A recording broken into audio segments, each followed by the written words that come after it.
I like to think of myself as a normal guy with a normal life.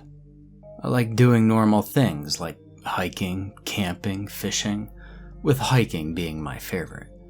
Unfortunately, all three of these things might be off my list of pastimes after an incident a few summers ago on the Appalachian Trail. Living in the upper East Tennessee region, I've hiked the mountains all of my life. The Appalachians are different from other mountain ranges I've been on. They're full of mystery and wonder. Their beauty is unmatched, and, well, so is their terror. You see, a few summers ago, I decided I want to hike the whole Appalachian Trail from Georgia to Maine. None of my friends would accompany me. We had always kind of laughed at the people who did hike the trail. After all, to us, it was just a long range of mountains. And after all, we'd all grown up in the mountains picking wild blackberries, blueberries, elderberries, hunting ginseng, moss, and honeycombs. It was business as usual, just everyday life for us since childhood. But something about the idea of hiking the whole trail really got a hold of me, though, and I wouldn't be put off by their jeers and taunts. I prepared and left out by myself. Of course, I had all the modern equipment to help me guide along the way, too. I knew how dangerous it could be in the mountains, so I prepared accordingly. I was determined that social media, via my cell phone, would keep me connected to friends and family so I could still share the experience. It was early May and many people had already begun the over 2,000-mile hike as early as March so that they could make the main termination point before the park closed in October. Taking my time and visiting the small towns along the way to resupply my food and other materials, I arrived in the first week of July on a part of the trail that I was familiar with. I was in Tennessee. My old stomping grounds, just comfortable, I was at ease and, well, completely relaxed. And that wasn't to last very long, though. In Tennessee, there are many dead zones for cell phones, especially in the mountains. I knew this, and it didn't worry me. I even posted a video letting my fans know that I would be back online as soon as I was out of the dead zones. I had a compass. I didn't need anything else. This was my own backyard, so to speak. No way I could get lost here. Well, there was a way I could get lost. And I'm still not sure how it happened, but it did. The compass stopped working properly. It would spin and point in one direction for a few seconds, and then spin and point in another direction only to repeat the spinning. And my grandma had told me since childhood that compasses wouldn't work in parts of the mountains because the iron ore. I'd never had a reason to use one until this trip, so I never thought much of it. In a wide, flat area on top of one of the ridges, I stopped to get my bearings. And that's when I think I lost the trail. The AT anyway. The trail ended on one end of the clearing and then picked up on the other side, in the tree line. It was closing in on dusk, so I wanted to pitch my tent a ways off the trail and rest. And I still wasn't worried about being lost. I woke the next morning and packed up to move on. The compass was still not working and there was no cell service. Using the phone for video and still shots, I continued along the path. The small trail seemed to dwindle to something akin to a deer trail. Finally, I ran smack into a wall of laurels. It was impassable, and I would have to try to backtrack and find the right path. Trail maintenance workers regularly reroute the trail as necessary, and that's why the trail's total mileage fluctuates from year to year. This only agitated me, but it didn't worry me. There was always another way back to the main AT. Except this time there wasn't. This time there seemed to be no trail anywhere in sight. I walked on, struggling uphill and over craggy spots to find another trail, just any trail at this point. By the time the sun began westering and the shadows in the woods grew longer and sinister, I was exhausted, both physically and mentally. I happened upon another opening, a natural clearing in the middle of a dense forest area, and stepped into it, thankfully, for a flat spot to rest. Though my instincts told me that there should be a small town nearby, I could see no lights or hear no cars that justified this feeling. Setting aside the cumbersome backpack, I built a small fire and sat to eat a can of peaches before pitching my tent. Halfway through the can of fruit, I heard the awkward, drunken, staggering approach of feet. Human feet. I put down the food and took out my hunting knife. The heft of it in my hand brought a measure of comfort and security. Though I watched intently in the direction of the approaching footsteps, I could see nothing past the edge of the small clearing. My heart hammering and my senses all revved up a notch. Adrenaline is a funny thing. And I backed up to the edge of the clearing on my side so that I was out of the dancing light from my fire, and I stood at the ready, wound up tight as an 8-day clock ready to defend myself and my supplies. And after what seemed like eons, a haggard man, dressed in torn, dirty, and ragged clothes, appeared on the other side of the clearing. His eyes rolled in their sockets, never looking on anything for more than a second. His hands seemed to be caked with filth, and the ragged stained clothes swam around him. He'd lost a massive amount of weight recently, or so it seemed. Maybe another hiker who'd gotten lost on the Appalachian Trail. The man mumbled, "Food, shelter, please help me. I'm lost, I'm starving." He staggered towards the fire, stepping next to my backpack, knife still in hand. I said to him, "Whoa there, buddy. Looks like you've had a hell of a run on bad luck. You want something to eat?" And I stepped around the fire and held out a hand to assist him, to let him know that I meant no harm. "Food, water, shelter, please." His eyes still rolled around in that terrifying fashion. I led him to a spot by the fire where he could sit comfortably and gave him a can of beans. "Here you go, buddy." And then I gave him one of my canteens of water. And after some coaxing, I finally got him to eat the beans and drink some of the water. I had put the knife back into my backpack by then, and I asked him, "So, my name's Mark. What's your name? What's your story?"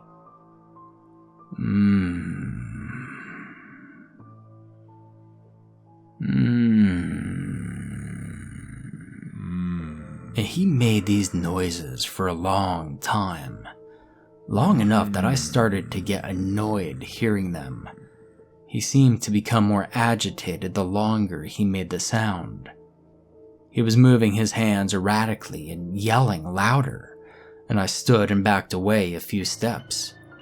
He was creeping me the fuck out. Suddenly, the man stopped and fell over. He'd passed out, and quite honestly, I was glad, relieved even. And I didn't want to leave him there unconscious, but I also didn't want to stay. It was awfully dark at this time, and I had no tent set up either. As I sat there and debated on what to do, the man woke up and sneaked up behind me. And I startled when he screamed and lunged toward me.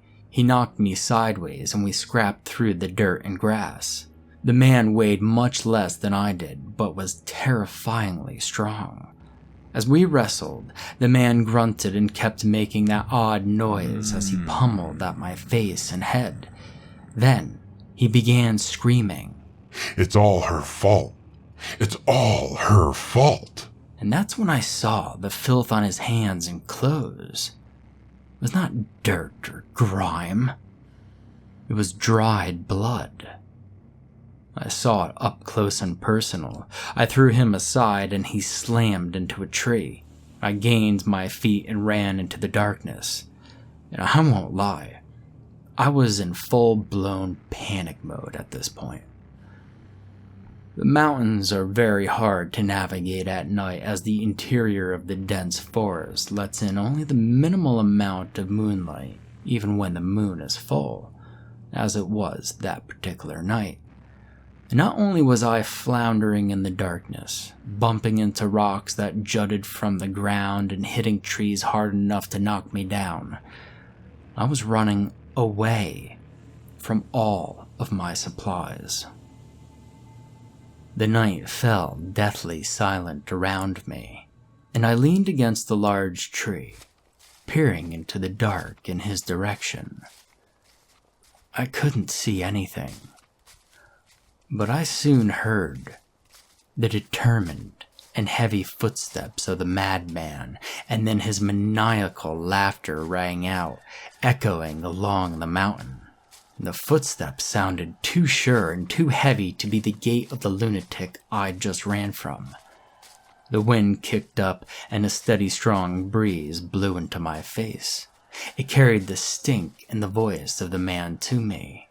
I covered my mouth to keep from gagging.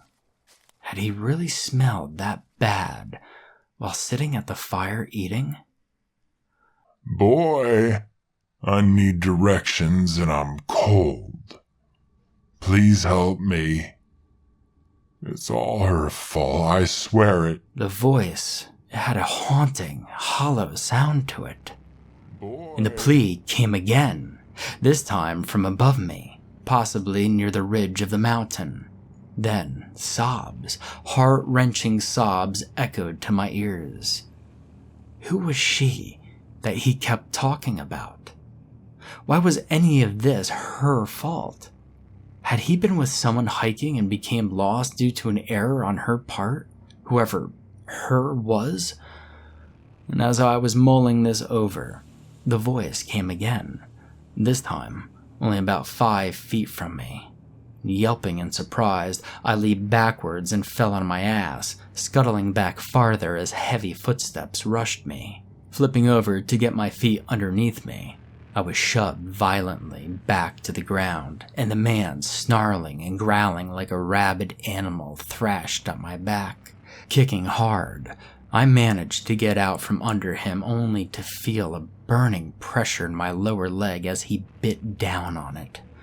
Screaming as much in pain as in fear, I kicked at his face with my other foot. But he wouldn't back away, even after I dislodged his teeth from my leg.